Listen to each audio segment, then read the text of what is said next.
I don't mean negative. It can be positive or it can be an opportunity. So we don't do that. So with your item that you pulled out of your purse or your backpack,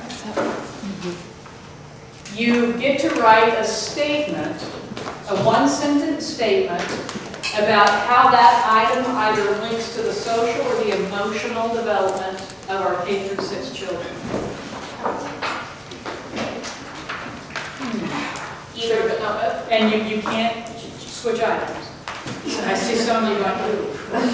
You can't switch. We always want it to be sunshiny. What are some other things that we should key in on with our students? Yeah, we'll look at the other side. What if they're withdrawn, if they're silent? Now, does that always mean something bad? No. I used to be a very silent, shy child. I was the youngest of 5 girls. I never got to breathe. I didn't get to speak. I barely got food. And so it wasn't really until I got to college that I actually came out of my shell and was quite fine with speaking, but it didn't mean anything was wrong with me. You know, I just had 4 older sisters that were just, 3 of them just amazing over communicators. So what else can we see? The withdrawn. What about the ones who are the highly? Who has drama queens that they work with? Oh. Does that always just mean that they have large personalities? No. What could it link to? Low self-esteem. Low self-esteem. Something's going on that they're trying to hide or to cover. They need attention for whatever reason. You know, it could be that they go home, you know, mom and dad work a lot, so they're not getting a lot of attention at home. It might be that student who's in cheerleading and is playing soccer and is ice skating and has all the school stuff going on, has siblings, only one parent or guardian. I mean, you just never know what it's going to be. So it's almost as if anything could be a red flag. It just depends on that individual situation. And you have to try to pull all of it together and see what's going on. When we look at the emotional stuff, they kind of link in together. But emotionally, again, we want to see stability. We want to see happiness, bright eyes, smileys. It's hard to say if I have to read at night. But we want to see all that good stuff. What would be some indicators of what we might see if we need to be concerned in a student when it comes to the emotional? Overreacting. Overreacting. Anger. Anger, huge. Who said anger? And anger can come in, number one, it could just be the hormonal rage. They might not just be able to control it. It doesn't mean there's a diagnosis. It doesn't mean we need to get them on medications. Right. But it does mean what? We need to take at least one step further and try to figure out what's going on in the life of that child. And again, just by asking a lot of times, oh my gosh, it suddenly meant someone cared. It opened a door and wow, she cares.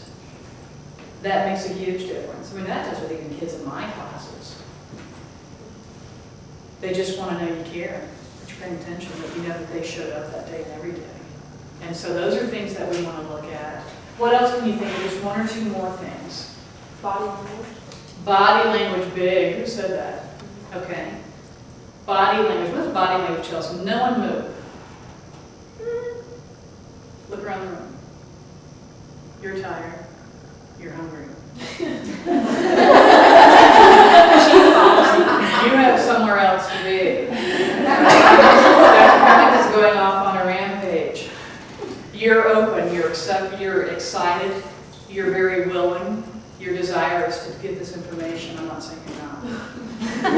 Now, when we look at body language, attentive, ready to go, she's on it, she's all over it, you're happy. You're just happy. Look at you. You've been like that the whole time.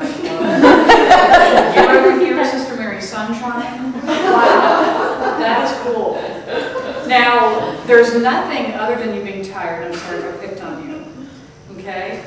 This is all great body language. You're leaning back. You're relaxed. You're receptive to whatever I'm saying. Your legs crossing. You might be disputing something.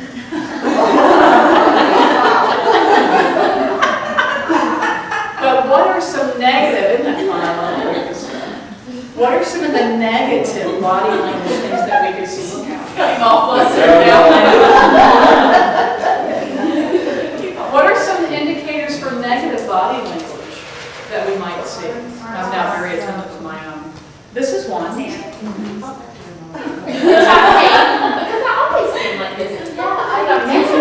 I stand like that too.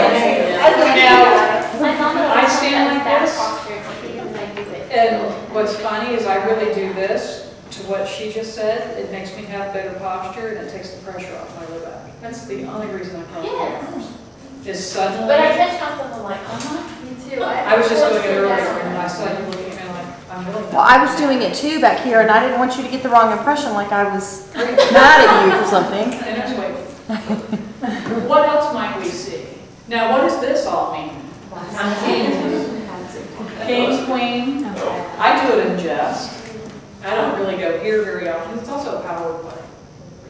But if you have a student who's doing it, oh, yes, you. Oh, it's because you're not feeling well. If you have a student come up and you're watching on the playground, and I can't do it, but you have that whole thing going. There's getting ready to be a stroke. I mean, like, someone better run fast.